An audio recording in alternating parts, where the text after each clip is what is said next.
My name is Horace Howard, and we're standing out here in front of the Woodlawn Health Clinic. It's one of the 6 clinics scheduled to be closed. I'm a consumer here. I have, in my lifetime, I was diagnosed in 2001, and I had to go through mental health court for threatening a mayor. And at the time, I had no idea that I had a mental illness. I was in denial, but when my mother got sick, that's how I responded. I'd like to say that the reason that we don't need these mental health clinics closed is because these public health clinics for the mentally ill is for those who are uninsured as well as those that have Medicaid.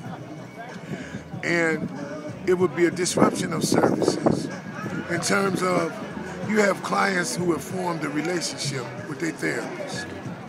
In addition to that, you're going to pay way much more than $3 million that you cut from the city budget, because you're going to have more incarcerations in jail, you're going to have more emergency room hospital visits, you're going to have more law enforcement intervention, and you're going to have more hospital stays.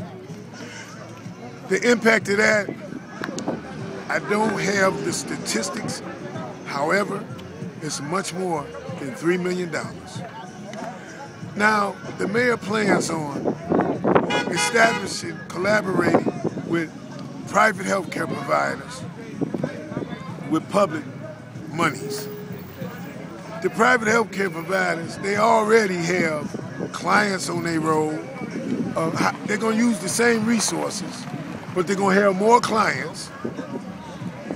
Also, I've been a member of a private healthcare provider, and it was stigmatized. You always felt like you was on your toes, because if you said the wrong thing to a worker there, it was as if they could call the hospital, call the ambulance, and automatically say you're going to the hospital to get an evaluation, unless you follow what I say or you smile in my face. These things are critical in one's treatment, because you're trying to get healthy. You're trying to get confidence in your life. You're trying to balance your medication with one-on-one therapies and group therapies. But for you to always feel as though you're under the ban at any minute they could just say, look, you're going to the hospital, that was the stigmatization there. In addition to that, it wasn't as if it was anonymous. Other people knew your cases. Other people knew if you talked to your therapist. There was no incentive to get ahead. It was more about keep you under sedation, to sell the medication that the pharmaceutical companies were sponsoring these private healthcare providers with. There's one incident when I was trying to work on my master's. You had other clients working on a GED.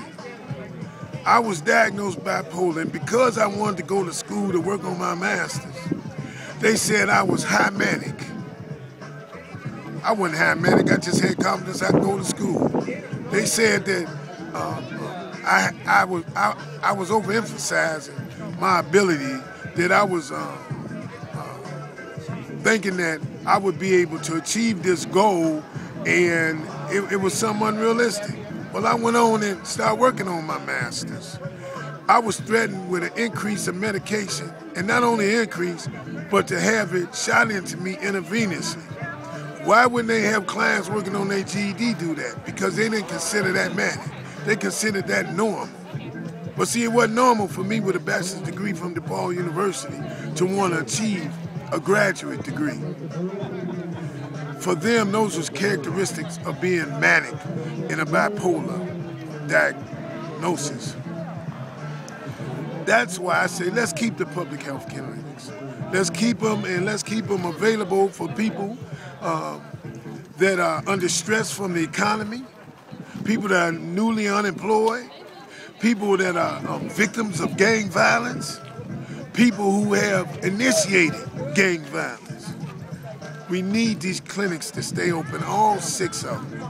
So I'm appealing to you, Mayor Emanuel, would you please reconsider? You just passed the land trust bill for $7 billion, private and public partnership. Yes, we need to have Chicago's infrastructure upgraded.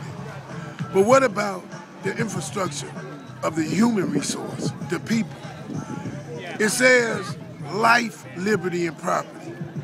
Not property, liberty, and life. So we just ask you to reconsider, Mayor Emanuel. We know that you have to make tough decisions. We realize that a lot of these local problems, good local government is good global politics.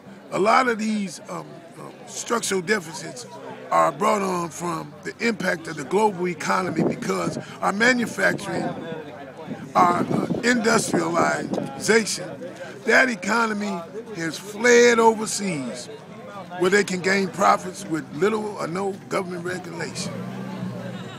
So now we have a service economy in the middle of the global economy.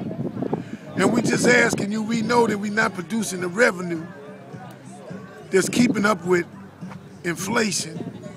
We know that our expenditures are steadily increasing past the cost of living. We're saying, okay, we have a service economy. We're asking you to come up and make the right decisions in amending this budget due to the fact that these are the results of the global economy that you were involved in under the Clinton administration in 1996 as its chief of staff, and Bill Daley as Commerce Secretary when he whipped together NAFTA and got agreement. So we're asking you, Mayor Rahm Emanuel, with all respect for you, please amend that budget, give us that $3 million, take away those administrative positions, and also the money spent for commercial for private healthcare providers, and reinstate that money in the budget. Thank you very much.